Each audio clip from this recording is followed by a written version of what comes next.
ਸਤਿ ਸ਼੍ਰੀ ਅਕਾਲ ਬੱਚੋ।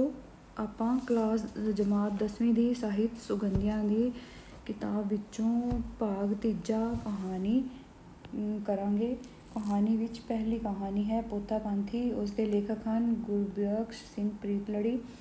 ਆਪਾਂ ਉਹਨਾਂ ਦੇ ਜੀਵਨ ਬਾਰੇ ਜਾਣਾਂਗੇ। ਗੁਰਬਖਸ਼ ਸਿੰਘ ਪ੍ਰੀਤਲੜੀ ਪੰਜਾਬੀ ਸਾਹਿਤ ਖੇਤਰ ਵਿੱਚ ਪ੍ਰਬੁੱਧ ਵਾਰਤਕਾਰ ਵਜੋਂ ਜਾਣਿਆ ਜਾਂਦਾ ਹੈ। ਵਾਰਤਕ ਰਚਨਾ ਦੇ ਨਾਲ ਨਾਲ ਕਹਾਣੀ ਉੱਪਰ ਵੀ ਉਸ ਦੀ ਪੂਰੀ ਪਕੜ ਹੈ।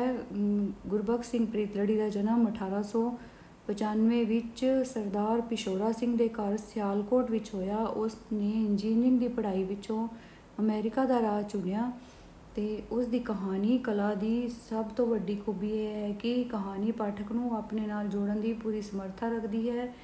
ਪੋਤਾ ਪੰਥੀ ਕਹਾਣੀ ਉਸ ਦੇ ਜੀਵਨ ਫਲਸਫੇ ਦੀ ਮਹੱਤਵਪੂਰਨ ਉਦਾਹਰਨ ਹੈ। ਇਸ ਕਹਾਣੀ ਦਾ ਨਾਇਕ ਮੇਜਰ ਸਾਹਿਬ ਆਪਣੇ ਵਿਹਾਰਕ ਪਹਿਲੂ ਰਾਹੀਂ ਰਿਸ਼ਤੇ ਨਿਭਾਉਣ ਵਿੱਚ ਅਹਿਮ ਮਿਸਾਲ ਪੇਸ਼ ਕਰਦਾ ਨਜ਼ਰ ਆਉਂਦਾ ਹੈ। ਰੇਲ ਗੱਡੀ ਵਿੱਚ ਮੁਸਾਫਰਾਂ ਨਾਲ ਉਸ ਦਾ ਰਵੱਈਆ ਸਹਾਨੁਭੂਤੀ ਵਾਲਾ ਹੈ। ਉਹ ਮੁਸਾਫਰਾਂ ਨੂੰ ਪ੍ਰੇਰਨਾ ਸਰੋਤ ਬਣ ਕੇ ਸਮਾਜ ਵਿੱਚ ਨਵੀਂ ਸੇਧ ਦਿੰਦਾ ਪ੍ਰਤੀਤ ਹੁੰਦਾ ਹੈ। ਕਹਾਣੀਕਾਰ ਇਸ ਕਿਸਮ ਦੇ ਨਾਇਕ ਨੂੰ ਪੋਤਾ ਪੰਥੀ ਦੀ ਸੰਗਿਆ ਦਿੰਦਾ ਹੈ। ਪੋਤਾ ਪੰਥੀ ਤੋਂ ਭਾਵ ਪਹੁੰਚਿਆ ਹੋਇਆ ਮੁਸਾਫਿਰ ਹੈ। ਵਿਸ਼ੇ ਦੇ ਕਲਾ ਪੱਖੋਂ ਇਹ ਕਹਾਣੀ ਪੰਜਾਬੀ ਦੀਆਂ ਸਿਰਮੌਰ ਕਹਾਣੀਆਂ ਵਿੱਚੋਂ ਇੱਕ ਆਖੀ ਜਾ ਸਕਦੀ ਹੈ। ਕਹਾਣੀ ਪੜ੍ਹਦੇ ਹਾਂ ਹੁਣ ਆਪਾਂ। ਪੋਤਾ ਪੰਥੀ ਦਾ ਅਰਥ ਹੈ ਪਹੁੰਚਿਆ ਹੋਇਆ ਮੁਸਾਫਰ।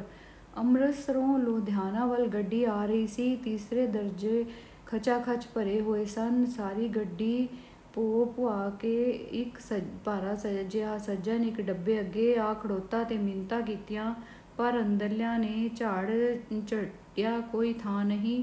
ਉਹ ਨਿਮੁੰਝਿਆ ਹੋਇਆ ਹਿੱਲਣ ਹੀ ਲੱਗਾ ਸੀ ਕਿ ਅੰਦਰੋਂ ਕਿਸੇ ਨੇ ਆਖਿਆ, ਥਾਂ ਕਿਉਂ ਨਹੀਂ, ਤੁਸੀਂ ਆਓ ਜੀ।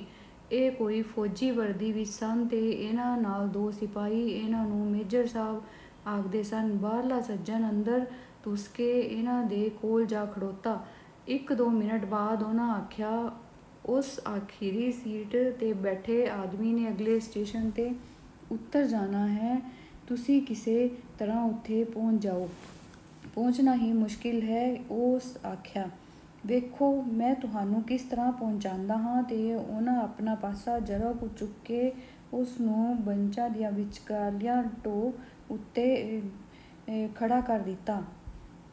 ਉੱਤੋਂ ਛੱਤ ਨੂੰ ਹੱਥ ਪਾ ਲਓ। ਤੇ ਦੂਜੀਆਂ ਸਵਾਰੀਆਂ ਨੂੰ ਹਾਸੇ ਵਿੱਚ ਪਾਉਣ ਲਈ ਉਹਨਾਂ ਆਖਿਆ, ਇਹ ਸਰਦਾਰ ਜੀ ਕੋਈ ਤਮਾਸ਼ਾ ਦਿਖਾਉਣ ਲੱਗੇ ਹਨ, ਜਰਾ ਸੰਭਲ ਜਾਓ ਮਤੇ ਇਹਨਾਂ ਦੇ ਹੇਠਾਂ ਕੋਈ ਬੰਦਾ ਪਿਸਿਆ ਜਾਏ। ਭਾਰੇ ਸੱਜਣ ਵੱਲ ਦੇਖ ਕੇ ਸਵਾਰੀਆਂ ਹੱਸੀਆਂ ਤੇ ਸਭ ਨੇ ਢੋਅ ਨਾਲੋਂ ਪਿੱਠਾਂ ਪਰ੍ਹਾਂ ਕਰ ਲਈਆਂ। ਉਹ ਦੂਜੇ ਸਿਰੇ ਪਹੁੰਚ ਗਿਆ ਤੇ ਸਟੇਸ਼ਨ ਆਉਂਦਿਆਂ ਹੀ ਸੀਟ ਖਾਲੀ ਹੋਈ। ਉਹ ਆਰਾਮ ਨਾਲ ਬਹਿ ਗਿਆ ਤੇ ਸ਼ੁਕਰੀਆ ਵਿੱਚ ਦੂਰੋਂ ਮੇਜਰ ਸਾਹਿਬ ਨੂੰ ਹੱਥ ਜੋੜੇ। ਉਹ ਸਟੇਸ਼ਨ 'ਤੇ ਉਤਰਿਆ ਤਾਂ ਇੱਕ ਸੀ, ਪਰ ਚੜ੍ਹਨ ਵਾਲੇ 2 ਆ ਗਏ। ਬੂਹੇ ਅੱਗੇ ਖੜੋਤੇ ਸਿਪਾਹੀਆਂ ਨੇ ਝਿੜਕ ਛੱਡਿਆ। ਉਹਨਾਂ ਦੋਹਾਂ ਨੇ ਬੜੇ ਤਰਲੇ ਕੀਤੇ। ਮੇਜਰ ਸਾਹਿਬ ਨੇ ਫੇਰ ਆਖਿਆ, ਆ ਜਾਣ ਦਿਓ, ਪਰ ਕੋਠਾ ਇਹਨਾਂ ਨੂੰ ਸਬਾਬ ਲਈ ਚਾਹੀਦਾ ਹੈ। ਉਹ ਕਿੱਥੇ ਧਰਾਂਗੇ? ਸਿਪਾਹੀਆਂ ਆਖਿਆ। ਮੇਜਰ ਸਾਹਿਬ ਪਖਾਨੇ ਦੇ ਨੇੜੇ ਬੈਠੇ ਸਨ। ਉਹਨਾਂ ਪਖਾਨੇ ਦਾ ਬੂਹਾ ਖੋਲ੍ਹਿਆ। ਬੜੀ ਮਹਿਕ ਆਈ। ਸਵਾਰੀਆਂ ਨੱਕ ਕੱਜ ਲਏ, ਪਰ ਮੇਜਰ ਸਾਹਿਬ ਉੱਠੇ। ਮੈਂ 1 ਮਿੰਟ ਵਿੱਚ ਸਾਫ਼ ਕਰ ਦਿੰਦਾ ਹਾਂ, ਤੁਸੀਂ ਸਮਾਨ ਅੰਦਰ ਧਰਨ ਦੀ ਕਰੋ। ਸਿਪਾਹੀਆਂ ਨੂੰ ਸ਼ਰਮ ਆ ਗਈ।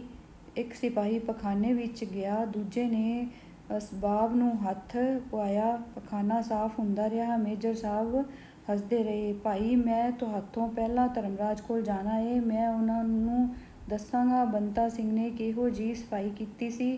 ਖੂਬ ਪਾਣੀ ਡੋਲੀ, ਵੇਖੀ ਜਰਾ ਬੋ ਨਾ ਰਹੇ। ਪਖਾਨਾ ਚੰਗੀ ਤਰ੍ਹਾਂ ਸਾਫ਼ ਹੋ ਗਿਆ। ਅਸਬਾਬ ਉਹਦੇ ਵਿੱਚ ਚਿਣ ਦਿੱਤਾ ਗਿਆ। ਸਾਰੇ ਡੱਬੇ ਦੀ ਫਿਜ਼ਾ ਬਦਲ ਗਈ। ਉਹ ਅਫਸਰ ਡੱਬੇ ਦਾ ਕੇਂਦਰ ਬਣ ਗਿਆ। ਬੜਾ ਰੌਣਕੀ, ਬੜਾ ਹਸਮੁਖ। ਸਭ ਅੱਖਾਂ ਉਸੇ ਵੱਲ ਭੌਂ ਗਈਆਂ। ਅਗਲੇ ਸਟੇਸ਼ਨ 'ਤੇ ਸ਼ਿਕੰਜਵੀ ਵੇਚਣ ਵਾਲਾ ਆਇਆ। ਆਂਦਾ ਸੀ, ਠੰਡੇ ਮਿੱਠੇ ਗਿਲਾਸ, ਆਨੇ ਗਿਲਾਸ। ਗਰਮੀ ਨਾਲ ਕਈਆਂ ਦੇ ਮੂੰਹ ਸੁੱਕੇ ਹੋਏ ਸਨ। ਦੇਖ ਭਾਈ ਬੰਤਾ ਸਿਆਂ, ਠੰਡੇ ਮਿੱਠੇ ਹੈਨ ਵੀ। ਦੋਹਾਂ ਸਿਪਾਹੀਆਂ ਨੂੰ ਗਿਲਾਸ ਦੁਆ ਦਿੱਤੇ। ਭੀੜ ਬਹੁਤ ਸੀ। ਪੀਣਾ ਕਈ ਚਾਹੁੰਦੇ ਸਨ, ਪਰ ਬਾਕੀ ਤੱਕ ਪਹੁੰਚਣਾ ਮੁਸ਼ਕਿਲ ਸੀ। ਫੜਾਈ ਬੰਤਾ ਸਿਆਂ ਉਹਨਾਂ ਭਾਈ ਜੀ ਨੂੰ। ਉਹ ਲਾਲਾ ਜੀ ਵੀ ਬੁੱਲ੍ਹ ਪਏ ਚੂਸਦੇ ਨੇ। ਉਸ ਕਾਕੇ ਨੂੰ ਵੀ ਦਹੀਂ। 19 ਗਿਲਾਸ ਪਿਆਏ ਗਏ। ਗੱਡੀ ਤੁਰਨ ਵਾਲੀ ਸੀ। ਪਾਣੀ ਵਾਲਾ ਪੈਸਿਆਂ ਦੀ ਬਾਰੇ ਚਿੰਤਾ ਕਰ ਰਿਹਾ ਸੀ। ਲੈ ਭਾਈ ਤੂੰ ਤੇ ਜਾ। 100 ਰੁਪਇਆ ਉਹਦੇ ਹੱਥ ਫੜਾ ਕੇ ਮੇਜਰ ਸਾਹਿਬ ਨੇ ਆਖਿਆ, ਮੈਂ ਇਹਨਾਂ ਕੋਲੋਂ ਆਪੇ ਉਗਰਾ ਲਵਾਂਗਾ। ਸਵਾਰੀਆਂ ਦੇ ਦਿਲ ਵਿੱਚ ਉਸ ਹਸੂ ਕਰਦੇ ਮੇਜਰ ਸਾਹਿਬ ਦੀ ਬੜੀ ਇੱਜ਼ਤ ਬਣ ਗਈ ਸੀ। ਉਹਨਾਂ ਆਪੋ ਆਪਣੇ ਪੈਸੇ ਹੱਥੋਂ ਹੱਥੀ ਘੱਲਣੇ ਸ਼ੁਰੂ ਕਰ ਦਿੱਤੇ, ਪਰ ਮੇਜਰ ਸਾਹਿਬ ਨੇ ਝੋਲੀ ਅੱਡ ਕੇ ਹਾਸੇ ਵਿੱਚ ਗੱਲ ਉਡਾ ਦਿੱਤੀ। ਆਨਾ ਮੈਂ ਨਹੀਂ ਲੈਣਾ, ਜੇ ਦੇਣਾ ਹੈ ਤਾਂ ਨੋਟ ਨਾਟ ਪਾਓ। ਮੇਰਾ ਕੁਝ ਬਣੇ ਵੀ, ਮੈਂ ਛੁੱਟੀ ਘਰ ਜਾ ਰਿਹਾ ਹਾਂ। ਸਭ ਨੇ ਆਨੇ ਮੁੜ ਗਏ ਤੇ ਲੋਕ ਉਸ ਭਖਦੇ ਦਿਲ ਵਾਲੇ ਅਫਸਰ ਕੋਲੋਂ ਝੜਕਦੇ ਚਿੰਗੜਿਆਂ ਵਿੱਚ ਮਸਤ ਹੋ ਗਏ। ਬੰਨੇ ਨੂੰ ਕਿਸੇ ਤੰਬਾਕੂ ਪੀਣਾ ਚਾਹਿਆ। ਨਾਲ ਦੇ ਨੇ ਆਖਿਆ, ਨਾ ਸਰਦਾਰ ਸਾਹਿਬ ਦੇ ਹੁੰਦਿਆਂ ਨਹੀਂ ਪੀਣਾ। ਮੇਜਰ ਸਾਹਿਬ ਨੇ ਸੁਣ ਲਿਆ ਤੇ ਹੱਸ ਕੇ ਬੋਲੇ, ਪੀਣਾ ਕਿਉਂ ਨਹੀਂ, ਬੇਸ਼ੱਕ ਪੀਓ, ਪਰ ਕੋਈ ਵਧੀਆ ਜਿਹਾ ਸਿਗਰਟ ਪੀਣਾ। ਕਿਸੇ ਨੇ ਪੁੱਛਿਆ, ਵਧੀਆ ਨਾਲ ਕੀ ਫਰਕ ਪੈ ਜਾਏਗਾ? ਵਧੀਆ ਸਿਗਰਟਾਂ ਦਾ ਧੂੰਆਂ ਤਾਂ ਕਈ ਵਾਰੀ ਸਾਡੇ ਅੰਗਰੇਜ਼ ਅਫਸਰਾਂ ਸਾਡੇ ਮੂੰਹਾਂ 'ਤੇ ਮਾਰਿਆ ਹੈ, ਉਸ ਧੂੰਏਂ ਦੀ ਸਾਨੂੰ ਆਦਤ ਹੈ। ਪੀਣ ਵਾਲੇ ਕੋਲ ਵਧੀਆ ਸਿਗਰਟ ਨਹੀਂ ਸੀ, ਉਹ ਬੀੜੀ ਪੀਣ ਵਾਲਾ ਸੀ। ਸ਼ਰਮਾ ਗਿਆ, ਕਹਿਣ ਲੱਗਾ, ਮੈਂ ਨਹੀਂ ਪੀਂਦਾ। ਜਦੋਂ ਮੇਜਰ ਸਾਹਿਬ ਨੂੰ ਬੀੜੀ ਦੀ ਸਮਝ ਆਈ ਤਾਂ ਉਹਨਾਂ ਆਖਿਆ, ਬੀੜੇ ਦਾ ਧੂੰਆਂ ਤੂੰ ਬਾਰੀ ਵਿੱਚੋਂ ਬਾਹਰ ਸੁੱਟ ਛੱਡੀ, ਨਾ ਸਾਡੇ ਵੱਲ ਮਾਰੀ, ਪਰ ਭਾਈ ਪੀ ਜ਼ਰੂਰ। ਤੇ ਆਖ ਵੇਖ ਕੇ ਉਹਨੂੰ ਸੁੱਟਾ ਉਹਨਾਂ ਲੁਆ ਹੀ ਦਿੱਤਾ। ਅਗਲੇ ਸਟੇਸ਼ਨ 'ਤੇ ਇੱਕ ਹੌਲਦਾਰ ਨੇ ਪਲੇਟਫਾਰਮ ਤੋਂ ਸਲੂਟ ਖੜਕਾਈ ਤੇ ਪੁੱਛਿਆ, ਸਾਹਿਬ ਆਪ ਆਪਣਾ ਡਿੱਬਾ ਛੱਡ ਕੇ ਇੱਥੇ ਕਿਉਂ ਆ ਗਏ? ਮੈਂ ਕੀ ਲੈਣਾ ਸੀ ਪੈ ਮਰਿਆਂ ਦੇ ਡਿੱਬੇ ਵਿੱਚੋਂ? ਕੋਈ ਅਖਬਾਰ ਪੜ੍ਹਦਾ ਸੀ, ਕੋਈ ਕਿਤਾਬ ਮੂੰਹ 'ਤੇ ਅੱਗੇ ਧਰੀ ਬੈਠਾ ਸੀ, ਕੋਈ ਸਿਗਰਟ ਦੇ ਧੂੰਏਂ ਵੱਲ ਹੀ ਦੇਖੀ ਜਾ ਰਿਹਾ ਸੀ। ਮੈਂ ਇੱਥੇ ਆ ਗਿਆ, ਇੱਥੇ ਸਭ ਦੇ ਪੇ ਜਿੰਦੇ ਜਾਪਦੇ ਹਨ। ਮੇਜਰ ਸਾਹਿਬ ਨੇ ਪੈ ਮਰਿਆਂ ਦਾ ਡੱਬਾ ਉਸ ਨੂੰ ਕਿਉਂ ਕਿਹਾ? ਕਿਉਂਕਿ ਉੱਥੇ ਸਭ ਆਪਣੇ ਵਿੱਚ ਮਸਤ ਸੀ। ਕੋਈ ਕਿਸੇ ਨੂੰ ਨਾਲ ਬੋਲ ਨਹੀਂ ਰਿਹਾ ਸੀ ਤੇ ਕੋਈ ਅਖਬਾਰ ਪੜ੍ਹ ਰਿਹਾ ਸੀ, ਕੋਈ ਕਿਤਾਬ ਪੜ੍ਹ ਰਿਹਾ ਸੀ। ਇਸ ਕਰਕੇ ਉਸ ਡੱਬੇ ਨੂੰ ਮੇਜਰ ਸਾਹਿਬ ਨੇ ਪੈ ਮਰਿਆਂ ਦਾ ਡੱਬਾ ਕਿਹਾ। ਫਿਰ ਮੈਂ ਤੁਹਾਡੀ ਸੀਟ 'ਤੇ ਜਾ ਬਵਾਂ, ਸਮਾਨ ਦਾ ਧਿਆਨ ਰੱਖਾਂਗਾ। ਨਾ ਭਾਈ ਨਾ, ਉੱਥੇ ਤਾਂ ਮੇਰਾ ਜਾਨਸੀਨ ਬੈਠਾ ਈ। ਉਹ ਕੌਣ ਸਾਹਿਬ? ਤੁਰਦੀ ਗੱਡੀ ਦੇ ਜੰਗਲੇ ਨਾਲ ਕੋਈ ਲਟਕ ਗਿਆ। ਮੈਨੂੰ ਡਰ ਲੱਗਾ ਕਿਤੇ ਡਿਗਾ ਕੇ ਮਰ ਜਾਏਗਾ, ਫੇਰ ਗਵਾਹੀਆਂ ਭੁਗਤਣੀਆਂ ਪੈਣਗੀਆਂ। ਮੈਂ ਉਹਨੂੰ ਅੰਦਰ ਵਾੜ ਲਿਆ। ਅਗਲੇ ਸਟੇਸ਼ਨ 'ਤੇ ਮੈਂ ਉਹਨੂੰ ਆਖਿਆ ਕਿਸੇ ਹੋਰ ਡੱਬੇ ਵਿੱਚ ਚਲਾ ਜਾਏ, ਪਰ ਉਹ ਪੈਰੀ ਪਏ ਜੀ, ਮੈਨੂੰ ਕਿਸ ਥਾਂ ਦੇਣੀ ਏ। ਮੈਂ ਆਪਣੀ ਟਿਕਟ ਉਹਦੇ ਨਾਲ ਵਟਾ ਕੇ ਇੱਥੇ ਆ ਗਿਆ। ਬੰਤਾ ਸਿੰਘ ਹੋਰੀ ਇੱਥੇ ਬੈਠੇ ਸਨ।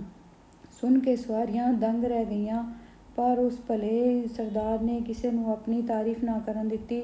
ਜਿਹੜਾ ਕੋਈ ਸ਼ੁਰੂ ਕਰੇ ਕੋਈ ਹੋਰ ਹੀ ਗੱਲ ਆਪਣੇ ਕੋਲੋਂ ਵਾਹ ਕੇ ਉਹਨੂੰ ਉਹ ਚੁੱਪ ਕਰਾ ਦੇਵੇ। ਅਗਲੇ ਸਟੇਸ਼ਨ 'ਤੇ ਮੇਜਰ ਸਾਹਿਬ ਨੇ ਲੈ ਜਾਣਾ ਸੀ।